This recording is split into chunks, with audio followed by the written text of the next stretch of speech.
तो स्वागत है आपका हमारे चैनल चाणक्य स्टडी में, गंगा चाणक्य स्टडी। तो आज हम जानेंगे मित्रों कि रासायनिक अभिक्रियाएं कितने प्रकार की होती हैं और उन अभिक्रियाओं को हम आज सीखेंगे और पढ़ेंगे। कल हमने संतुलित रासायनिक समीकरण के बारे में पढ़ लिया था मित्रों, और बच्चे बता रहे थे कि जो मतलब बोर्ड की क्वालिटी है वो ठीक दिखाई नहीं दे रही है। तो मित्रों आज बोर्ड की क्वालिटी बिल्कुल ठीक दिखाई दे रही है। कल कुछ अक्षर बच्चों के लिए समझ में नहीं आ रहे थे, तो आज सारी चीज़ें सब स्पष्ट क्लियर दिखाई दे रही होंगी मित्रों। और हम सुधार कर रहे हैं क्योंकि अभी नया ही स्टार्ट हुआ है सारी चीज़ें, तो कुछ कुछ गड़बड़ी हो रही हैं। धीरे धीरे सारी चीज़ें सुधार में आ जाएंगी। तो मित्रों आज हम जानेंगे कि अभिक्रियाओं के कितने प्रकार होते हैं। तो जानते हैं मित्रों अभिक्रियाएं कितने प्रकार की होती हैं और देखते हैं। तो अभिक्रियाओं के प्रकार में देखेंगे मित्रों। तो अभिक्रियाएं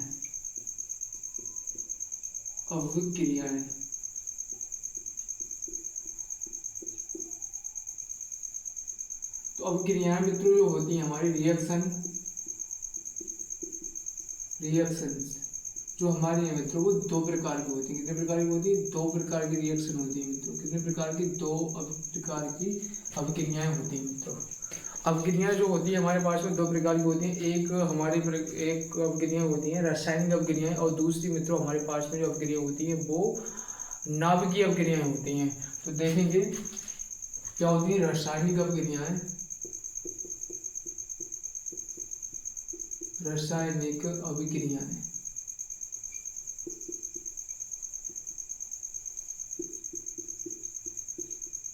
अभिक्रियाएं और दूसरी क्या होती है हमारी नाभिकीय अभिक्रियाएं। क्या होती है मित्रों? नाभिकीय अभिक्रियाएं।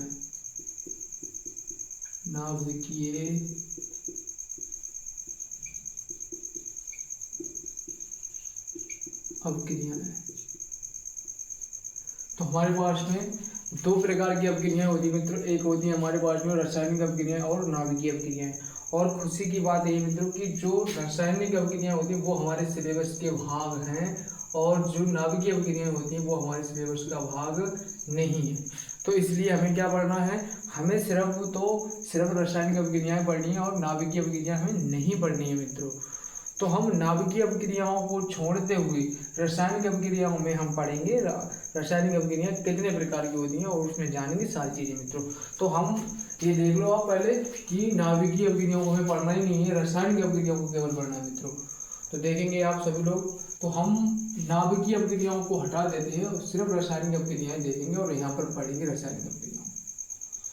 तो मित्रों सबसे पहले हम जो रासायनिक अभिक्रिया पढ़ने जा रहे हैं उनमें जो है हमारी जो अभिक्रिया है वो संयोजन अभिक्रिया,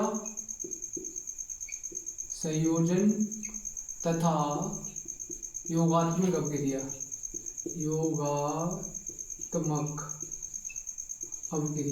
क्या होती है? अभिक्रिया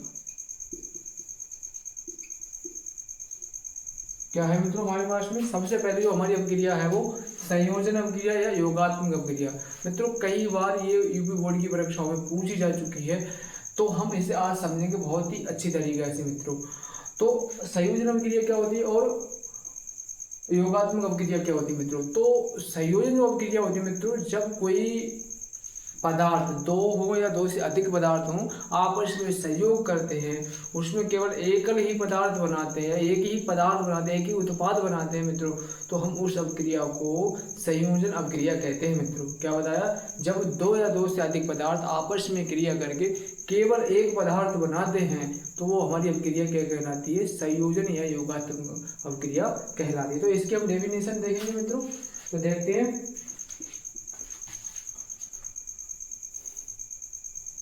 दो या दो से अधिक पदार्थ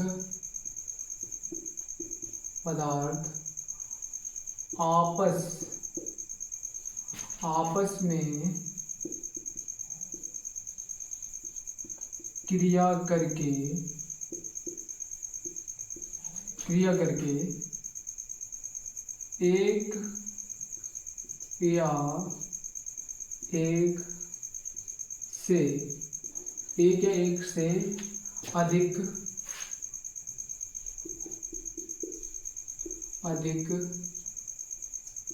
नया पदार्थ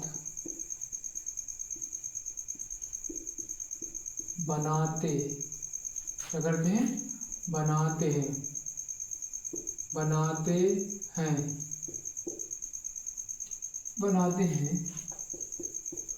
योगात्मक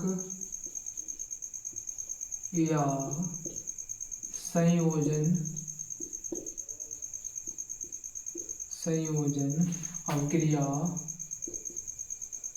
अवक्रिया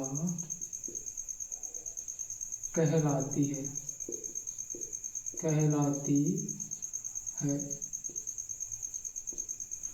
क्या लिखा हमने मित्रों कि दो या दो से अधिक पदार्थ आपस में क्रिया करके क्या करेंगे, दो या दो से अधिक पदार्थ आपस में कुछ रिएक्शन करेंगे। रिएक्शन करने के बाद में जो नया पदार्थ बनता है, केवल एक ही पदार्थ बनता है। क्या लिखा, दो या दो से अधिक पदार्थ आपस में क्रिया करके एक या एक से नहीं सॉरी, यहाँ पर थोड़ी गलती हुई है मित्रों। तो दो या दो से अधिक पदार्थ आपस में क्रिया करके केवल एक ही पदार्थ बनाते हैं। क्या लिखेंगे, केवल एक ही पदार्थ बनाते हैं। क्या लिखेंगे, केवल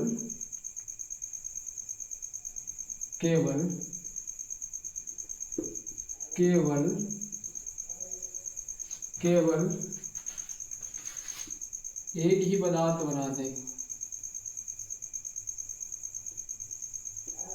केवल एक ही नया पदार्थ बनाते हैं, योगात्मक या संयोजन अभिक्रिया कहलाती है। क्या बताया मित्रों, जब दो या दो से अधिक पदार्थ आपस में सहयोग करेंगे और केवल एक ही पदार्थ बनेगा तो हम उस अभिक्रिया को योगात्मक या संयोजन अभिक्रिया कहेंगे। मित्रों मोस्ट इंपोर्टेंट है मित्रों, कई बार यूपी बोर्ड की परीक्षाओं में पूछी जा चुकी है और आप इसे याद कर सकते हैं मित्रों।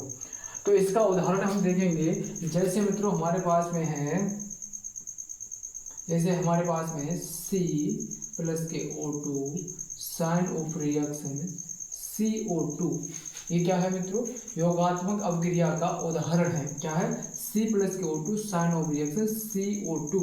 या फिर दूसरा उदाहरण हमारे पास में हो सकता है मित्रों, H प्लस के O2 sign of reaction SO2। तो ये क्या है, हमारे पास में दोनों रासायनिक अभिक्रियाओं के मित्रों उदाहरण हैं। आप इनको बढ़िया करके याद कर सकते हैं, तैयार कर सकते हैं। आगे हम अपक्रियाओं के बारे में जानेंगे मित्रों, आगे और कौन सी अपक्रिया है हमारे पास में। तो आप इसका स्क्रीनशॉट लेना चाहें तो मित्रों ले सकते हैं। आगे हम जानना चाहेंगे कि आगे कौन सी अपक्रिया है हमारे पास में। आगे देखेंगे मित्रों विस्थापन अभिक्रिया। क्या जानेंगे हम, विस्थापन अभिक्रिया। आप इसका फोटो ले सकते हैं स्क्रीनशॉट, और हम इसे हटा रहे हैं मित्रों। आगे देखेंगे विस्थापन अभिक्रिया के बारे में। क्या जानेंगे मित्रों, विस्थापन अभिक्रिया क्या होती है हमारी। तो हेडिंग लगाते हैं विस्थापन अभिक्रिया।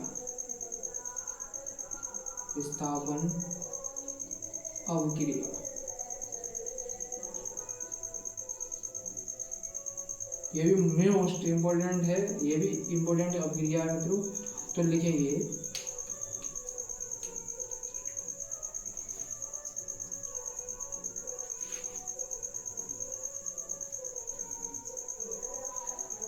क्या लिखेंगे,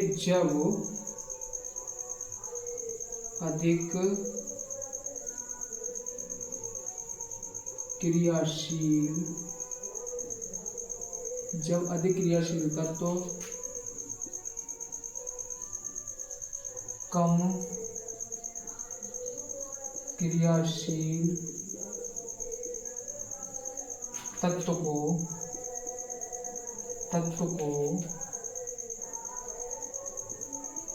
उसके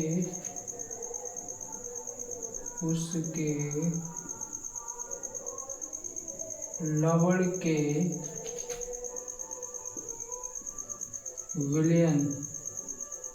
विलयन से प्रतिस्थापित कर देता है।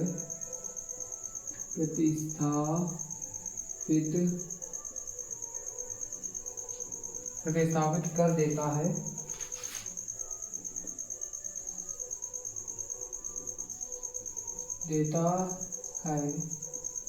और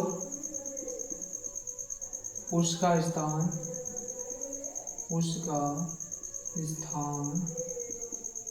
स्वयं ले लेता है, स्वयं ले लेता है। उस अभिक्रिया को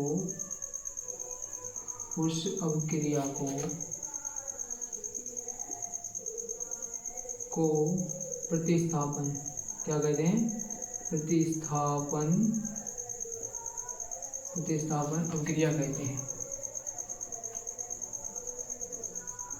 अभिक्रिया कहते हैं। क्या जाना मित्रों हमने?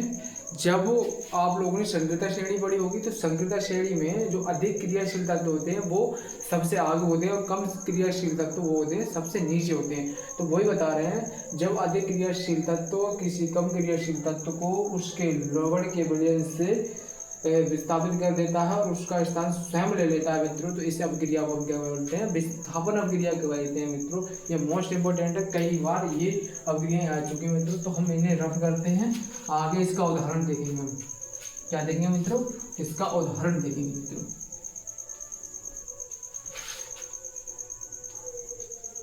इनको सबको रफ करते हैं हम, आगे देखेंगे इसका उदाहरण मित्रों।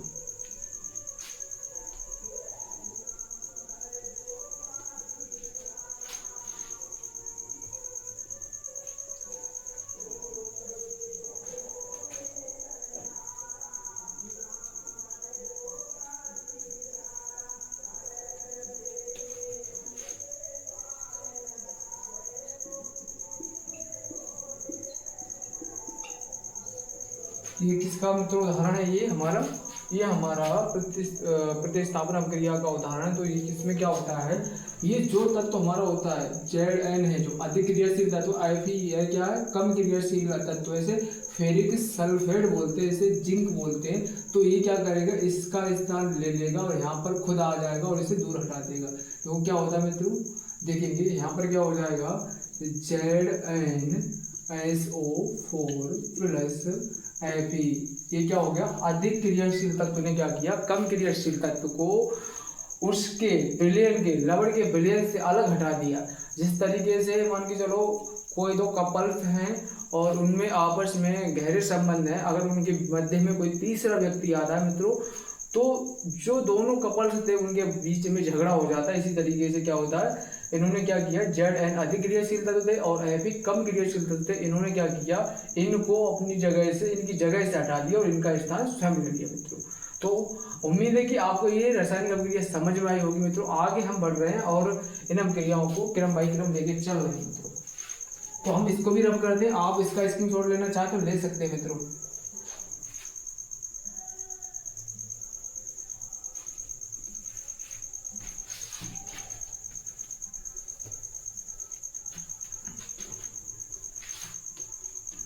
आगे मित्रों हम पढ़ेंगे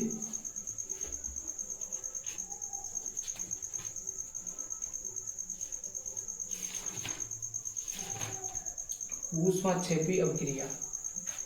क्या पढ़ेंगे मित्रों? ऊष्माक्षेपी अभिक्रिया। ऊष्माक्षेपी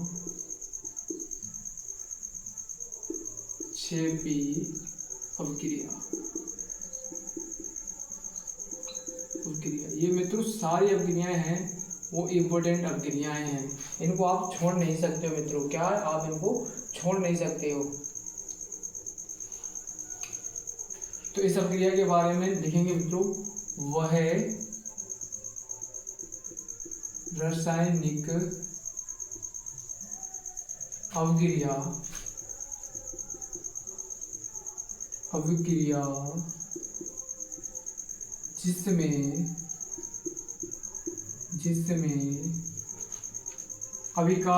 जिसमें उत्पाद बनने के साथ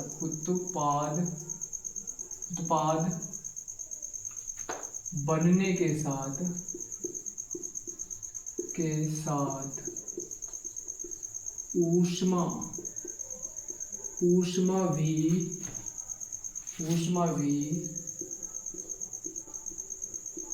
निकलती है। क्या बताया, वह रासायनिक अभिक्रिया जिसमें उत्पाद बनने के साथ साथ ऊष्मा भी निकलती है मित्रों, क्या कहलाती है हमारी, ऊष्माक्षेपी अभिक्रिया कहलाती है। ऊष्माक्षेपी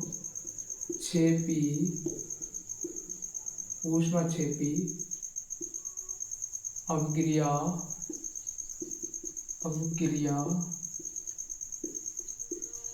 कहलाती है। क्या कहलाती है हमारे मित्रों, ऊष्माक्षेपी अभिक्रिया कहलाती है। क्या, वह रासायनिक अभिक्रिया जिसमें उत्पाद बनने के साथ ऊष्मा भी निकलती, ऊष्माक्षेपी अभिक्रिया कहलाती है। इस अभिक्रिया की जो ऊष्मा होती है, इस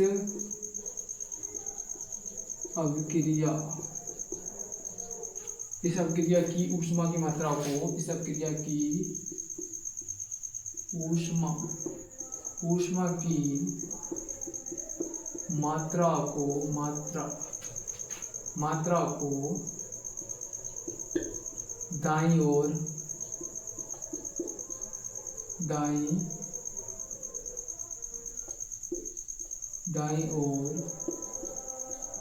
प्लस चिन्ह के साथ लिखते हैं। क्या बताया मित्रों कि वह रासायनिक अभिक्रिया जिसमें उत्पाद बनने के साथ साथ में क्या है, ऊष्मा भी निकलती है। उस ऊष्मा को हम क्या करते हैं, उस ऊष्मा को हम प्लस चिन्ह के साथ में दाईं ओर लिखते हैं मित्रों। क्या लिखा, प्लस चिन्ह के साथ में दाईं ओर रखते हैं। देखेंगे जैसे कि यहाँ पर उदाहरण है कुछ, देखेंगे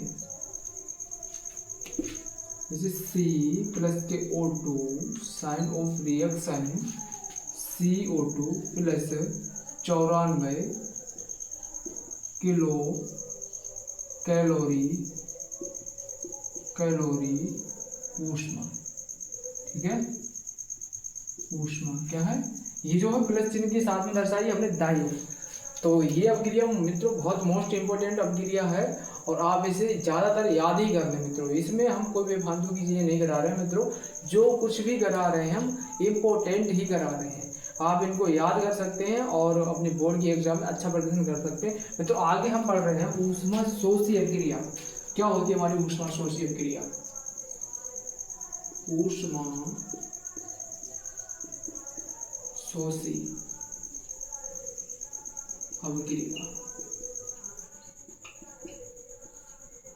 ये भी मित्रों इंपोर्टेंट अभिक्रिया है। क्या है,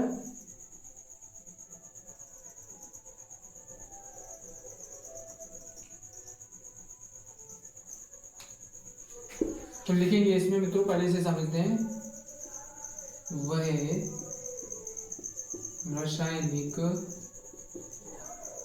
रासायनिक अभिक्रिया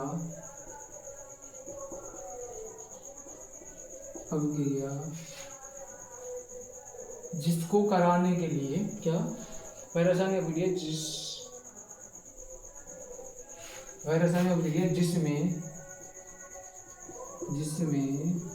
उत्पाद बनाने के लिए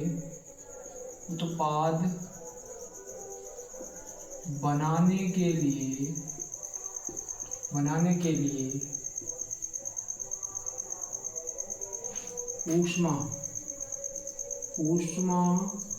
की, वह रासायनिक अभिक्रिया जिसमें उत्पाद बनाने के लिए ऊष्मा की आवश्यकता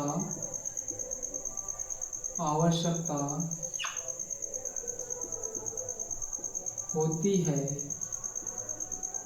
क्या होती है, ऊष्मा की आवश्यकता होती है। क्या कहलाती है हमारी, ऊष्मा शोषी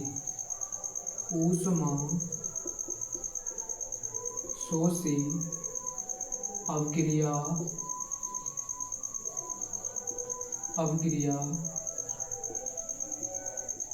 कहलाती है। इस ऊष्मा को भी हम क्या लिखते हैं, दाईं ओर। इस ऊष्मा की मात्रा को हम दाईं दाईं ओर माइनस चिन्ह के साथ लिखते हैं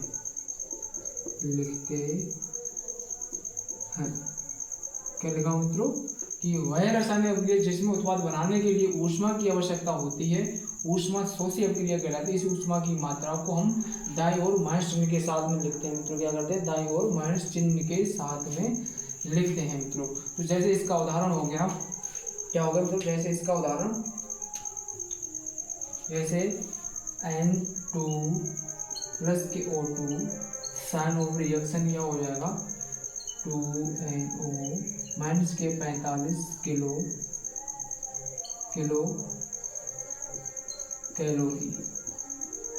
कैलोरी ऊष्मा। तो मित्रों आज हमने मोस्ट इम्पोर्टेंट 4 अभिक्रियाओं के बारे में पढ़ा, जिसमें सबसे पहले हमारी जो अभिक्रिया थी वो योगात्मक अभिक्रिया थी मित्रों, जो हमने उसकी डेफिनेशन लिखी थी। जब 2 या 2 से अधिक पदार्थ आपस में क्रिया करके केवल एक उत्पाद बनाते हैं, एकल उत्पाद बनाते हैं, तो उस अभिक्रिया को हम क्या कहते हैं, योगात्मक अभिक्रिया या संयोजन अभिक्रिया बोलते हैं मित्रों। उसके बाद में हमने पढ़ा था कि विस्थापन अभिक्रिया क्या होती है। तो हमने बताया था मित्रों कि वह रासायनिक अभिक्रिया जिसमें अधिक क्रियाशील तत्व कम क्रियाशील तत्व को उसके लवण के विलयन से प्रतिस्थापित करके उसका स्थान हटा देता है और अपना स्थान वहाँ पर जमा लेता है, इस अभिक्रिया को विस्थापन अभिक्रिया कहते हैं मित्रों। और हमने उसके बाद में पढ़ी कि ऊष्मा क्षेपी अभिक्रिया क्या होती है। तो वह रासायनिक अभिक्रिया जिसमें उत्पाद बनने के साथ साथ मित्रों क्या बताया, वह रासायनिक अभिक्रिया जिसमें ऊष्मा मतलब उत्पाद बनने के साथ साथ ऊष्मा भी निकलती है और क्या कहलाती है, हमारी ऊष्मा क्षेपी अभिक्रिया कहलाती है। और इस ऊष्मा की मात्रा को प्लस चिन्ह के साथ में दाईं ओर लिखते हैं मित्रों। और उसके बाद में हमने क्या पढ़ा था, ऊष्मा शोषी अभिक्रिया क्या होती है। तो मित्रों हमने पढ़ा कि वह रासायनिक अभिक्रिया जिसमें उत्पाद बनने के लिए ऊष्मा की आवश्यकता पड़ती है, ऊष्मा लाई जाती है, उस अभिक्रिया को हम ऊष्मा शोषी अभिक्रिया कहते हैं। इस अभिक्रिया में जो ऊष्मा की मात्रा है वो उससे दाईं ओर माइनस चिन्ह के साथ में लिखते हैं और इसके उदाहरण हमने समझे मित्रों। तो उम्मीद है कि आप लोगों को ये क्लास अच्छी लगी होगी मित्रों। और मित्रों मैं समझता हूँ कि वीडियो एडिटिंग में और कुछ चीज़ों में समस्याएं हो रही मित्रों, तो धीरे धीरे सारी चीज़ें सही हो जाएंगी, परंतु आप इसमें लगे रहिए, धीरे धीरे सारी चीज़ें सही होंगी और आप 2026 में आपको इतनी हेल्प मिलेगी हमारे द्वारा कि आप बोर्ड के एग्ज़ाम को तोड़ोगे और फोड़ोगे। बहुत ही शानदार तरीके से आपकी तैयारी कराएंगे मित्रों। तो लगे रहिए आप। जय हिंद, जय भारत, वंदे मातरम।